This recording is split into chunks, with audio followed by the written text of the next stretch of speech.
আপনি শুনলে অবাক হবেন যে দাবা খেলেও একজন মানুষ দিনে বার্ন করতে পারে হাজার হাজার ক্যালোরি, তাও বসে বসেই।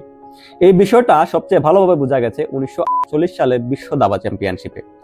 আনাতুলি কার্পভ বনাম গেরি কাসপারভের গেমে প্রায় 5 মাস ধরে চলা এই ম্যাচে খেলা হয় 48টি গেম। এই দীর্ঘ মানসিক চাপের ফলে কার্পভের ওজন কমে যায় প্রায় 10 কেজিরও বেশি। তার মুখ শুকিয়ে যায়, শরীর দুর্বল হয়ে পড়ে। শেষমেশ ফিদে বিশ্ব দাবা সংস্থা স্বাস্থ্য ঝুঁকির কারণে ম্যাচটা মাঝপথেই বন্ধ করে দেয়। এটাই দাবার ইতিহাসে একমাত্র ম্যাচ যেটা রিকল করা হয়েছিল খেলোয়াড়দের স্বাস্থ্যজনিত কারণে। 2004 সালে উজবেকিস্তানের দাবারু রুস্তম কাশিমজানভ বিশ্ব চ্যাম্পিয়ন হয়েছিলেন, কিন্তু টুর্নামেন্ট চলাকালীন তার ওজন কমে যায় প্রায় 8 থেকে 9 কেজি।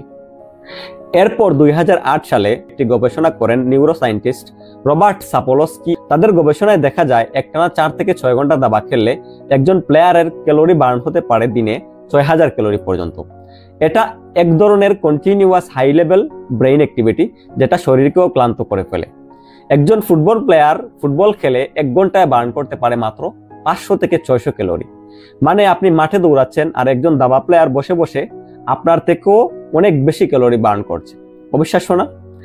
স্ট্যানফোর্ড ইউনিভার্সিটি আর জার্মান স্পোর্টস ইউনিভার্সিটির একটি গবেষণায় দেখা গেছে দাবা খেলার সময় একজন খেলোয়াড়ের মস্তিষ্ক এতটাই অ্যাক্টিভ থাকে যে তার হার্টবিট বেড়ে যায় 120 থেকে 130 পার মিনিট পর্যন্ত।